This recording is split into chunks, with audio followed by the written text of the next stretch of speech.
Bonjour, je me présente, je m'appelle Virginie, j'ai 40 ans et je suis une endo-girl.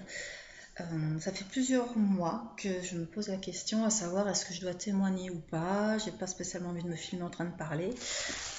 Mais au vu de toutes ces femmes qui se manifestent de plus en plus par rapport à cette maladie et le fait qu'on en parle aussi de plus en plus, euh, je me suis dit, mets ta timidité de côté et parle de ton expérience. Pour redonner de l'espoir déjà aussi à toutes ces femmes, pour témoigner de cette maladie qui nous gâche pas mal de choses quand même dans la vie. Je vais essayer de faire court, de résumer. Mes premières règles arrivent à l'âge de 13 ans et demi. Sur ce, rien d'anormal. Euh, Plusieurs mois plus tard, les douleurs commencent à arriver, des douleurs très handicapantes, des douleurs jusqu'à vomir, des douleurs qui m'empêchent de marcher, de me lever, de parler, parce qu'on est tellement concentré sur ces douleurs que ça nous puise notre énergie, on n'a même plus la force de parler. Voilà, mais jusque-là, tous les gynécologues que j'ai pu voir m'ont dit c'est normal, c'est des douleurs menstruelles, c'est normal, c'est normal. Le fait que j'ai des règles qui duraient 15 jours aussi, qui stoppaient 15 jours, qui revenaient 15 jours après, c'était normal. Les règles abondantes avec des gros caillots, etc. C'est normal. Donc je continue ma vie.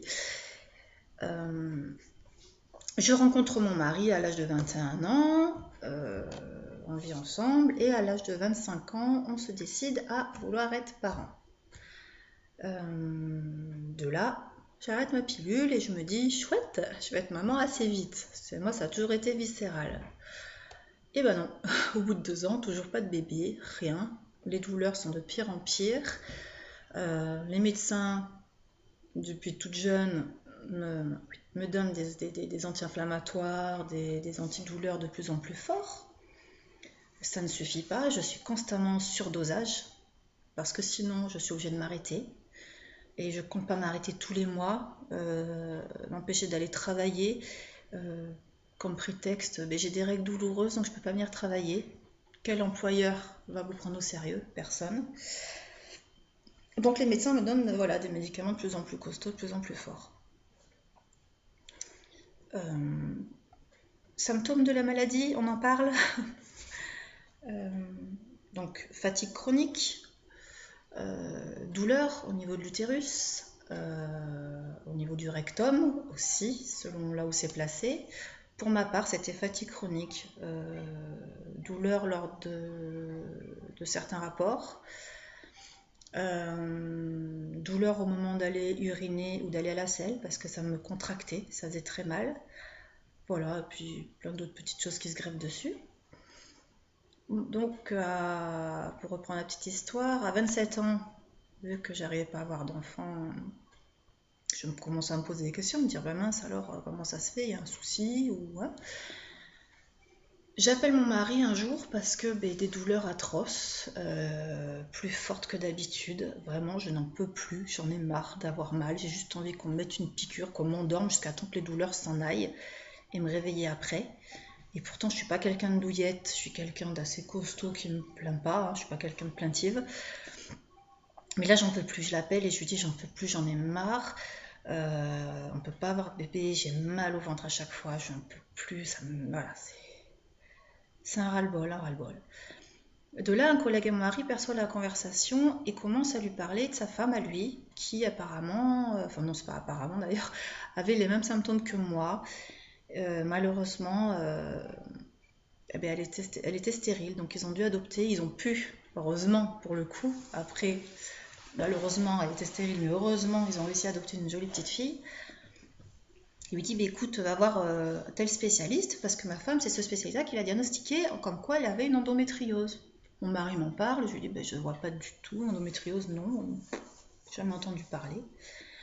J'appelle ma gynéco de l'époque en lui en parlant, en lui disant, écoutez, j'ai terriblement mal, c'est plus possible d'avoir mal comme ça devient insupportable, je n'en peux plus, est-ce que je souffrirai pas d'endométriose? On en a parlé. Euh, J'avais juste l'impression de l'emmerder.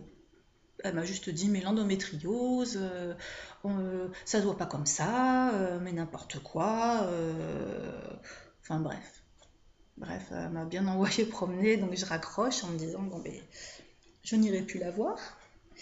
Et je décide d'aller consulter ce spécialiste dont le collègue à mon mari lui a parlé. De là s'ensuit des examens pour mon mari aussi, voir s'il ne présente pas de stérilité et voir si effectivement moi je n'ai pas cette maladie. Donc c'est déjà une scintigraphie, une hystéroscopie, je dis n'importe quoi. C'est qu'il y a plein de choses qui reviennent en même temps là que du témoignage. Une hystérographie, donc c'est des examens quand même qui sont douloureux pour voir si vos trompes ne sont pas bouchées. Puis une IRM avec une écho pelvienne, IRM pelvienne. Vous regarderez sur internet la préparation pour faire une IRM pelvienne, c'est fort sympathique, mais bon, ça c'est des petits détails. Suite à cette IRM, le diagnostic tombe. Effectivement, je souffre bien d'endométriose associée à une adénomiose sévère. Et je souffre de l'avant-dernier stade de la maladie. Autrement dit, j'ai de grandes chances de ne jamais être maman. De malchance. Donc là, déjà, faut accepter ça, de se dire, bon, super. Moi qui ai une envie viscérale d'être mère, c'est quand même terrible. Mon mari encaisse aussi. Et de là, il s'ensuivent les premiers traitements, plusieurs interventions sous célioscopie pour enlever les adhérences, parce que les adhérences, j'en ai partout. J'en ai sur la vessie, dans l'utérus, sur les trompes, sur les ovaires, entre autres, et j'en passe. Voilà, j'en ai plein. Donc on enlève tout ça, plusieurs interventions donc sous célioscopie pour enlever les adhérences, des interventions ensuite, des traitements pour me mettre en préménopause, pour assécher la cavité utérine, pour justement pouvoir être parent. Donc des injections, ensuite pour stimuler l'ovulation suite à ces injections pour me mettre en préménopause. Une fois que ça c'était fini, je me fais des injections pour stimuler l'ovulation avec forcément des rapports à Taylor, machin, tout. Donc au début c'est super, on rigole et tout, on se donne rendez-vous avec mon mari, c'est génial, c'est un jeu. Au bout d'un moment ça n'allait plus du tout parce que ça met une pression pas possible. Faire pour faire, c'est pas naturel. Et puis voilà, il y a tout le côté psychologique où on se dit qu'on est incapable de rien, on n'est pas capable de mener la vie, on peut pas rendre notre homme heureux à cause de ça. Ça, il a jamais supporté que je dise ce genre de choses, mais c'est ce qu'on sent, c'est ce qu'on ressent. Je lui ai même demandé à un moment donné pourquoi il restait avec moi si je pouvais pas le rendre papa, parce que je le privais de la plus belle chose au monde, et c'est insupportable pour nous. C'est insupportable de dire reste avec nous alors qu'on n'est pas capable de leur donner un enfant. C'est la plus belle preuve d'amour que mon mari ait fait, c'est de rester avec moi en sachant qu'il n'aurait pu ne jamais être papa. Ça, c'est... Voilà, c'est... c'est la plus belle preuve d'amour qu'il ait pu faire. Suite à ces traitements, s'ensuivent 2 grossesses, une extra-utérine. Donc on m'a dû l'enlever. Donc déjà voilà, premier échec, puisque la première fois que je suis tombée enceinte, avant de savoir que c'est une grossesse extra-utérine, pour moi je me suis dit, même mon mari, on s'est dit ça y est, on va être parents, ça y est, on a réussi. Mon mari était parti acheter des petits chaussons de nouveau-né en cadeau, qu'on ne mettra jamais, puisqu'on a dû me retirer cette grossesse. Le spécialiste a quand même préservé la trompe. Voilà. Donc déjà un deuil malgré tout ce qu'on peut penser, ça reste un deuil à faire. 1 an après je retombe enceinte et là cette fois-ci on reste un peu en retrait de se dire on a eu un premier échec, on a eu du mal quand même à remonter, donc on va attendre. À chaque fois, chaque examen, tout était bon, c'était dans l'utérus, ensuite le cœur battait. On s'est dit waouh super, en plus c'était aux périodes de Noël, donc quand on allait dans les magasins, on se projetait à dire l'année prochaine, les jouets, tout ça, ça sera à notre tour. On projette. Le cœur bat, donc on se dit c'est bon, là, on est parti, ça y est, sur ce beau chemin. Et puis non, une semaine avant Noël, en 2008, une semaine avant Noël, qu'est-ce qui se passe? Je fais une fausse couche, à presque 3 mois de grossesse, à l'hôpital. perte de sang, douleur, bref. Je l'évacue dans les toilettes. Première chose que le médecin me dit, c'est est-ce que vous l'avez récupéré? Eh bien non, cher monsieur, je ne l'ai pas récupéré. C'est pas du tout à ça que je pensais à ce moment-là. C'est ce que j'aurais dû lui dire. Sauf que j'ai juste répondu bêtement par un non. Voilà, j'étais assommée, choquée.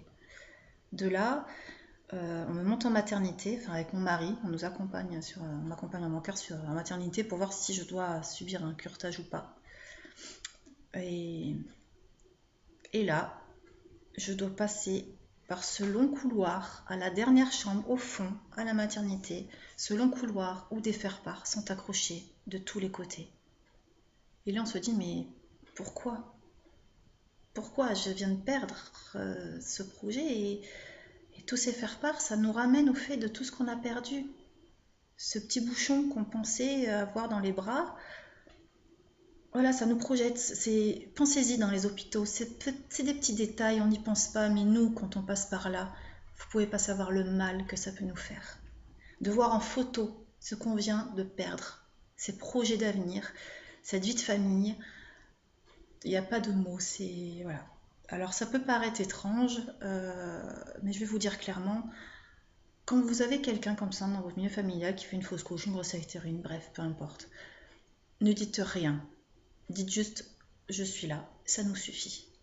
Les mots comme t'inquiète pas, t'en auras d'autres, t'inquiète pas, c'est un haricot, c'était rien. Non, c'était pas rien.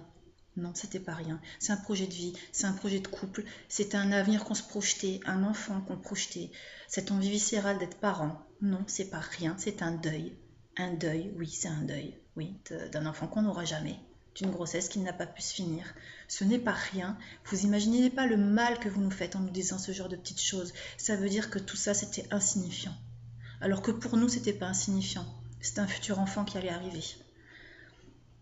Bref, petit aparté, c'est quand même important de le savoir. Donc ne dites rien, dites juste je suis là. Après 2008, plus de grossesse, plus rien. Je résume.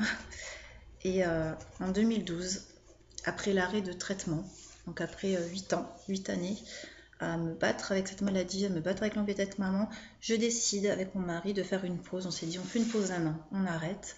Mon corps ne supportait plus de toute façon les traitements, il y avait un rejet complet. On décide de faire une pause et là, plusieurs mois après, le miracle se produit. Je tombe enceinte naturellement, chose qui n'aurait jamais dû se produire. La grossesse pour moi se passe bien avec du recul. Il y a eu une menace d'accouchement prématuré pour mon loulou.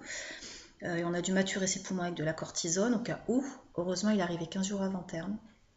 Très beau bébé, je ne vais pas dire le contraire, qui va bientôt avoir 6 ans. Notre grand miracle, le grand amour, la plus belle rencontre de ma vie. J'en pleure tout le temps de toute façon parce que j'ai beau le voir, ça va pour faire 6 ans, je m'en remets pas d'être maman. Voilà, je sais pas expliquer. Merci à mon homme, merci à nos compagnons aussi, il faut pas les oublier, c'est une maladie de couple qui se vit à deux. Sans vous, on ne pourrait pas tenir le coup. Donc merci d'être à nos côtés. Parce qu'ils vivent notre douleur, notre souffrance, nos pertes, ils vivent ça avec nous. Ils se sentent impuissants par rapport à ça. Donc voilà, ne perdez pas espoir. Il est arrivé mon fils naturellement. Oui, il y a des risques quand on a une grossesse. J'ai eu une hypertension gravidique à la fin de ma grossesse et après l'accouchement. Je m'en suis sortie, je suis là, mais il ne faut pas prendre ça à la légère.